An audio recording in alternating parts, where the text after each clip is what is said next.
Howdy, my name is Jaden Hernandez and I am a civil engineer major. And so here we have the parts of the Lorentz Levitator system.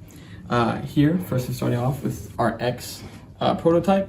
We don't use this model anymore for the electromagnet.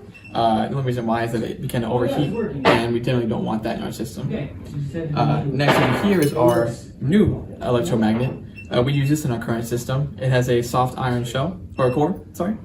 And this little bell shape is just to maintain its position on top of the main frame of the system. Over here, we have little magnets just to test the strength of the demonstration of our system. Here, we have a compass to show the strength of the magnetic field of the system. Here we have resistors just to put in the system. LEDs to display through the system. And here's our Hall effect sensor, which is the main component of the system. And finally, we have this large wooden structure here, just to show off the strength of the magnet. We made these pillars for structural support, but also so that there's windows for people to see in all angles of the magnet. And then it's built this tall so that we can see the effects and the power of the magnet through the system. And that's everything. Howdy, I'm Adyanta Chandrasekharan and I'm a freshman majoring in physics.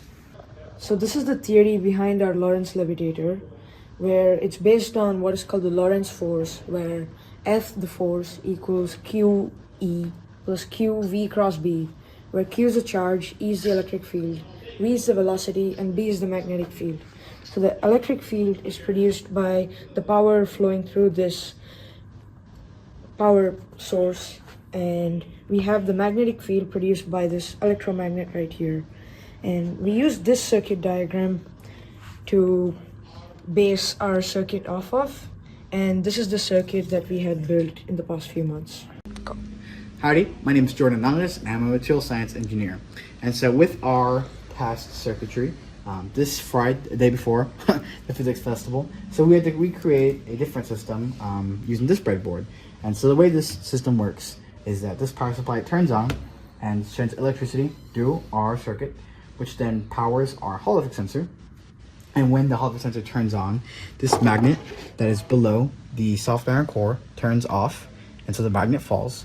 And once the Hall effect sensor realizes that the magnet is far away from the system, it'll turn back on, which then rises the magnet to create a levitation effect.